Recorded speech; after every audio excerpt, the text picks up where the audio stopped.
Bismillahirrahmanirrahim. Assalamu alaikum, dear students of ATP second semester. How are you all? Dear students, as you know that our online session regarding the second semester has been started or continued with the lectures. We already delivered 9 lectures and today it's our 10th lecture. This lecture is on another important topic of geography, that is the themes of geography. In our previous lecture we discussed about the definition, branches, about the basic concepts of geography in detail. And now we are going to start another topic, that is the themes of geography. Themes of geography, these are the basic concepts of geography. These are also the fundamentals of geography, and we discuss these terms and we discuss these themes in detail because we use these geographic terms or themes repeatedly in our next lecture. ये वो चीज़ें हैं जो बार बार repeat होनी है. So basic concept का और basic themes का, ट्रेडिशंस का क्लियर होना हमारे लिए ज़रूरी है. Before starting our lecture, I want to recommend you all to purchase this book or to have a look on this book. This is the introduction of the fundamentals of geography. इस book की ख़ास बात ये है कि it's according to your ATP syllabus and according to its breakup. तो आपको चीज़ें जो नोट्स बनाने के लिए मटेरियल यहाँ से टू द पॉइंट जो है वो मिल जाएगा और आप लोग जो है यहाँ से अपने जो अकॉर्डिंग टू सिलेबस है अपनी चीज़ें जो है यहाँ से कवर कर सकते हैं. This book is by the writer Mohammad Mohsin, government SC college से बिलोंग करते हैं इनके राइटर. तो ये बुक मैंने ली है और मुझे इसके कंटेंट्स जो हैं वो आपके सिलेबस से काफ़ी रिलेट करते हुए मिले हैं. तो आप लोग इसको जो है वो एक दफ़ा जो है लाजमी कंटेंट्स चेक करें इसके बुक सेंटर जाकर, और फिर जो है इसको अगर आप चाहें, अगर आपने नोट्स बनाना चाह रहे हैं तो that is well and good. और अगर आप जो है कोई बुक अपने लिए लेना चाह रहे हैं ताकि आप लोगों को रेफरेंसेस मिलते रहें तो आप इस बुक को कंसीडर जो है वो कर सकते हैं और आप इसको ले सकते हैं. ओके 5 थीम्स हैं मेन हमारे पास. और ये बुक जो थीम्स थी ये पहली दफ़ा 1984 में लिखी गई थी. ये एक जॉइंट कमेटी थी जो कि national council for geographic education के हवाले से थी. NCGE, national council for geographic information education, और अमेरिकन एक एसोसिएशन ऑफ अमेरिकन जोग्राफर्स थी. इन दोनों ने मिलकर 1984 में इन दोनों की, यानी National Council of Geographic Education and Association of American Geographers, इन दोनों की जॉइंट कमेटी ने 5 बेसिक थीम्स जो हैं जोग्राफी की दी. और बाद में ये जो थीम्स थी ये इन डिटेल जो है ये पब्लिश हुई. Guidelines for the geographic education elementary and secondary school के नाम से एक बुक थी जिसमें इस जॉइंट कमेटी ने जो थीम्स बेसिकली दी थी उनको बड़ा डिटेल जो है वो डिस्क्राइब किया गया. ये थीम्स कौन सी हैं? There are 5 basic themes of geography and these are the location, region, place, movement and human environment interaction. तो ये अगर देखा जाए तो इसमें लोकेशन भी, इसमें रीजन भी, इसमें इंटरएक्शन भी किसी हद तक जो हमने मूवमेंट जो है पढ़ा है. जब हम इंटरएक्शन की बात कर रहे थे तो स्पेशल इंटरएक्शन की बात कर रहे थे तो हम लोगों ने बेसिक कंसेप्ट्स में भी ऑलमोस्ट यही चीज़ें हैं और हमारी थीम्स भी यही चीज़ें हैं. बेसिक कंसेप्ट्स डिफरेंट लोगों की हैं जो हम लोगों ने डिस्कस की थी. बेसिक थीम्स इस तरह के हैं कि बड़ी जो ऑर्गेनाइजेशंस थी जोग्राफर्स की उन लोगों ने पब्लिश कर दी हैं.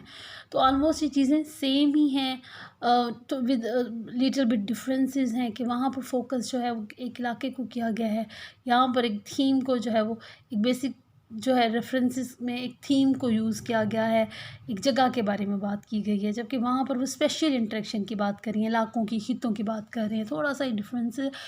तो ये इसका ये है कि ये पब्लिश फॉर्म में है, जबकि जो आपको अगर आप बेसिक कंसेप्ट ऑनलाइन सर्च करेंगे तो आप इसमें काफ़ी वेरिएशंस जो है वो मिलेंगी. तो these are the basic themes. और जो है सबसे पहली लोकेशन है, हम इसको पहले डिफ़ाइन कर चुके हैं. लोकेशन जहाँ पर भी इस दुनिया में जो भी जगह है, कोई भी पॉइंट है, it has its own existence, वो लोकेशन रखता है। There two main type of location, the one is absolute location जो हम मेरिडियंस की, पैरेलल्स की, लॉन्गिट्यूड और लैटिट्यूड की मदद से बताते हैं। मैंने इसे पिछले लेक्चर में डिटेल से बताया था, you can check out from that lecture. Relative location जो हम with reference to other places बताते हैं कि वेस्ट में, ईस्ट में, साउथ में, नॉर्थ में कौन से प्लेसेस हैं, तो ये रिलेटिव लोकेशन होती है। इसको आप पिछले प्रीवियस लेक्चर में भी डिटेल से जो है वो देख सकते हैं। The first basic theme of geography is location. Second one is region. A region is an area, region आपने रीजन्स पढ़े हैं कि एक वो एरिया है जिसकी कॉमन करेक्टरिस्टिक्स होती हैं, कोई या तो वो कॉमन करेक्टरिस्टिक्स यानी कुछ ख़ास खूबियाँ, कुछ ख़ास खसूसियात को मिलाकर एक रीजन बना दिया जाता है। जैसे एशियन है, जैसे मानसूनिक खित्ता है, वो एशिया में वाक़ है लेकिन वो दूसरे ममालिक को मिलाकर एक मानसूनिक खित्ता बन जाता है। या फिर वो ऐसा रीजन है जो कि बहुत सारे ऐसे जो है वो इलाकों को आपस में मिला दिया जो एक दूसरे के करीब आके और उनके हालात जो हैं वो एक जैसे हैं। खसूसियात की बेस पर हो सकता है, लैंग्वेज की बेस पर हो सकता है, एक दूसरे के करीब होने की वजह से भी हो सकता है। अगर आपको याद हो, अगर और आप इसे रिकॉल करें तो देयर वर 3 रीजन्स जिसे हमने डिस्कस किया था, फॉर्मल जिनकी बाउंड्रीज़ होती हैं, जो स्टेट्स हैं, रियासतें हैं। देन हमने कहा था कि फंक्शनल हैं, और उसके बाद हमारे पास फंक्शनल वो था जो कि एक ख़ास फंक्शन की वजह से, ख़ास करैक्टरिस्टिक्स की वजह से एक एरिया बन जाए। और इसके बाद परसेप्शनल था जिसमें ये था कि आप जो है आम लोग अज्यूम कर लेते हैं, जैसे मिडल ईस्ट, साउथ एशिया का। तो there were 3 main types of region जिसे हम अपने प्रीवियस लेक्चर में डिस्कस कर चुके हैं। The third basic theme is the place. The first one हम इसे रिकॉल करें तो लोकेशन था, द सेकेंड इज़ रीजन, और तीसरा है प्लेस। प्लेस क्या है? एक ख़ास जगह है, ख़ास इलाका है जिसकी कुछ ख़ास खसूसियात हो सकती हैं, उसकी ह्यूमन करैक्टरिस्टिक्स भी हो जाते हैं कि लोग वहाँ के रहने वाले लोगों की लैंग्वेज क्या है, कस्टम्स क्या हैं, बिलीव्स, लॉज क्या हैं, वहाँ पर लोग रहते कैसे हैं, कैसे एक दूसरे के पास जाते हैं, क्या काम करते हैं। उस जगह की फ़िज़िकल करैक्टरिस्टिक्स भी हो जाती हैं कि वो आया पहाड़ी इलाका है, दरियाई इलाका है, क्लाइमेट कैसी है, मौसम कैसा है, वेजिटेबल किस किस्म की हैं, वेजिटेशंस किस किस्म की हैं, आया कोई जंगलात हैं या बिल्कुल डेज़र्ट एरिया है, क्लाइमेट कैसी है, आया वो शदीद इलाका है, सर्द या शदीद गर्म इलाका है। तो प्लेस की अपनी कुछ ख़ास खसूसियात हैं, एक छोटा सा इलाका होता है। अब डिफरेंसेस क्या आता है? डिफरेंस ये आता है कि what is the difference between place and region. हम रीजन भी खित्ते को कह रहे हैं, प्लेस भी एक जगह है। तो प्लेस जो है एक छोटा सा एरिया है, एक यूनिट एरिया है, एक छोटा इलाका है जो दूसरे इलाके से मुख्तलिफ भी हो सकता है। लाइक अब बहावलपुर में देख लें आप, अहमदपुर जो है, बहावलपुर का पूरा एरिया एक जैसा तो नहीं है। अहमदपुर थोड़ा सा हासिलपुर से डिफरेंट है, लैंग्वेज वाइज डिफरेंट होना शुरू हो जाता है, कस्टम्स चेंज होना शुरू हो जाते हैं। वो इलाके जो दरिया के करीब है वहाँ, वो इलाके जो दरिया के दूर हैं, लाइक अगर आप यज़मान वाली साइड पर जाएँ तो डेज़र्ट एरिया है बिल्कुल। अगर आप जो है वो अलीपुर वाली साइड पर जाएँ तो बहावलपुर की हम बात करें तो अगर आप बहावलपुर से थोड़ा सा आगे जा रहे हैं और आप देखें कि वहाँ पर जो है ये दरिया है, झंझनाब वगैरह है, तो वहाँ पर हेड मंजनत है, सॉरी, वहाँ पर जो है हालात जो है वो आप देख सकते हैं कि वो डिफरेंट हो जाते हैं। वहाँ पर आपको क्रॉप्स और मिलेंगी। वहीं थोड़ा सा आगे अगर आप चले जाते हैं इधर आ जाएँ जिस्वान की तरफ, तो डेज़र्ट एरियाज़ हैं। तो थोड़ा सा एरिया जो है वो एक प्लेस एक छोटा एरिया है, जबकि रीजन जो है वो बहुत सारी इज़ अबाउट मैनी एरियाज़, बहुत सारे इलाकों को मिलाकर एक हिस्सा जो बनाया जाता है, एक बड़ा जो यूनिट होता है, हम उसके लिए रीजन का टर्म यूज़ करते हैं। बहुत छोटी सी मैंने एक बहुत ही सिंपल सी एक डेफिनेशन दी है ताकि आपको उनका डिफरेंस क्लियर हो। The place is a space, और जो एक जगह है वो एक छोटे एरिया में आप कह सकते हैं कि वो जो रीजन है बड़ा है, और वो आप कह सकते हैं मुख्तलिफ प्लेसेस का मजमूआ जो है वो होता है। The fourth basic theme of the geography is the movement. Movement किस किस चीज़ की?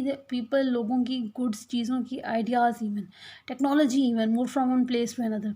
ह्यूमन मूवमेंट्स ट्रक के ज़रिए, ट्रेन के ज़रिए, प्लेन्स के ज़रिए होती है। इन्फॉर्मेशन एक दूसरे से, फ़ोन्स, कंप्यूटर्स, ईमेल, मेल्स, आजकल टेलीकम्युनिकेशन है, मल्टीमीडिया का दौर है, तो सोशल मीडिया का इवन के दौर है, और वहाँ से आपके आइडियाज़ भी जा रहे हैं, एक जगह से दूसरी जगह से आइडियाज़ जा रहे हैं। टीवी, रेडियो, मैगज़ीन और इवन आजकल सोशल मीडिया, टिकटॉक, इस तरह की इतनी चीज़ें हैं कि आपके कल्चर, आपकी चीज़ें, आपके बिलीव्स एक जगह से एक रीजन में एक कोई चीज़ हो रही है स्पेशल, तो वो बाकी रीजन में विद इन 9 मिनट्स जो है वो with in 9 seconds, with in 9 minutes जो है वो एक जगह से दूसरी जगह ट्रैवल कर जाता है। तो मूवमेंट है, ये भी बेसिक थीम है। ये मूवमेंट इंटरेक्शन करती है, इसकी वजह से क्या होता है कि एक जगह से दूसरी जगह आपके कस्टम्स, आपके बिलीव्स, आपके आइडियाज़ जो हम ट्रैवल करते हैं। The fifth basic theme of the geography is human environment interaction.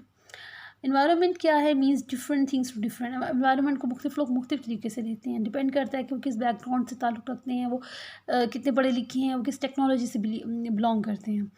Geographers look at all the factors और कहते हैं कि उसके कुछ मैन इन्वायरमेंट जो रिलेशनशिप है किसी तक पॉजिटिव भी है, किसी तक नेगेटिव भी है। कहीं पर इंसान माहौल को यूज़ करके अपने बेनिफिट्स के लिए काम कर रहा है, अपने लिए माहौल को आरामदेह बना रहा है, अपने इर्द गिर्द के रहने वाले लोगों के लिए आरामदेह बना रहा है, और कहीं पर इंसान माहौल के साथ नेगेटिव इम्पेक्ट कर रहा है, डिफॉरेस्टेशन कर रहा है, जंगलात काट रहा है, जिसकी वजह से वो अपने माहौल को ख़राब ही कर रहा है। तो इसके दोनों इम्पैक्ट्स हैं, पॉजिटिव भी और नेगेटिव भी। There will be both positive and negative impacts of man and environment interaction.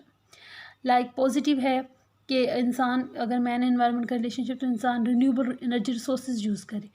Renewable energy resources से मुराद क्या होता है कि ऐसे रिसोर्सेज जो रीन्यू हो रही हैं, लाइक सोलर एनर्जी का इंसान यूज़ करे, लाइक विंड एनर्जी का इस्तेमाल करे, क्योंकि हवा जो सूरज की मौजूदगी ऐसी है जो कम नहीं होगी। लाइक वो जो है रिवर्स का यूज़ कर रहा है। लेकिन नेगेटिवली अगर इसको देखें तो फिर इंसान का क्या कर रहा है, वो और रिसोर्सेज भी यूज़ कर रहा है, वो फ्यूल को यूज़ कर रहा है, वो ऐसी चीज़ें जो ज़मीन के अंदर से निकल रही हैं उसको धड़ाधड़ इस्तेमाल कर रहा है, और वो रिसोर्सेज की वजह से के बाद ख़त्म हो जाएंगी तो फिर इंसान क्या करेगा, जंग। प्लांटिंग ट्रीज़, इंसान एक तरफ पॉजिटिव इम्पैक्ट ये है कि लोगों को एहसास है और लोग दरख्त वगैरह लगा रहे हैं। नेगेटिव इम्पैक्ट ये है कि धड़ाधड़ वुड इंडस्ट्री की वजह से दरख्त कट भी रही हैं, अनचेक्ड किस्म की कटिंग हो रही है, जिसकी वजह से आपका माहौल ख़राब भी हो रहा है। पॉजिटिवली है, हम क्या कर सकते हैं इसको पॉजिटिव करने के लिए, सस्टेनेबल इंफ्रास्ट्रक्चर डेवलपमेंट करें। सस्टेनेबल से मुराद ये है कि अगर आप कोई चीज़ कंज्यूम कर रहे हैं, किसी चीज़ को इस्तेमाल में ला रहे हैं, तो कोशिश करें कि वहीं उसकी रिप्रोडक्शन का प्रोसेस भी शुरू कर दें। अगर आप ट्रीज़ काट रहे हैं किसी काम की वजह से, तो कोशिश करें कि नए ट्रीज़ भी लगाना शुरू कर दें। सस्टेनेबल उसको हम कहेंगे कि आपकी तरक्की जो है सस्टेन कर रही है, चीज़ें अगर जा रही हैं तो नई चीज़ें आ भी रही हैं। रिसाइकलिंग पर बहुत ज़ोर है मैन एनवायरनमेंट रिलेशन के हवाले से, कि चीज़ों को दोबारा से दोबारा यूज़ करें, रिसाइकल करें, ताकि जो है वो चीज़ों की आप रिसाइकलिंग से आप बचत कर सकें। पेपर को रिसाइकल कर करके बार यूज़ करें, क्योंकि पेपर ज़ाहिर है कहीं ना कहीं से वुड से आ रहे हैं, तो उसका इस्तेमाल कम करने से, रिसाइकलिंग चीज़ों के करने से आप माहौल को, एनवायरनमेंट को बचा सकते हैं, सेव कर सकते हैं। नेशनल पार्क्स लगाएं नए से नए, और प्लांट स्टेशन पर जोर दें। तो ये सब चीज़ें हैं कि मैन एनवायरनमेंट रिलेशन को हम पॉजिटिव किस तरह से बना सकते हैं। नेगेटिव तो हम कर रहे हैं, फ्यूल को कंज्यूम कर रहे हैं, गाड़ियाँ चला रहे हैं, स्मोक को ऐड कर रहे हैं, इंडस्ट्री से पोल्यूशन जा रही है, हम अपने पीने के पानी को पोल्यूट कर रहे हैं, नेगेटिव तो हैं। How can we develop a positive relationship with our environment? These are the ways, these are the instruction how you can make your relation with the environment positive. So there are some suggestions. So this is about the basic 5 themes of geography. Hopefully आपको समझ में आया होगा, कुछ repeat हुए हैं, कुछ नए थे। These are the easy one, I recommend you a book, आप उसको देखें, उनमें भी चीज़ें हैं, और क्योंकि समझ में ना आए तो यू कैन इनबॉक्स में। Take care. और स्टूडेंट्स, आपने अपनी अटेंडेंस जो है वो इस लेक्चर के एंड में यूट्यूब पर ही दे देनी है। अपना ख्याल कीजिएगा। अल्लाह हाफिज़।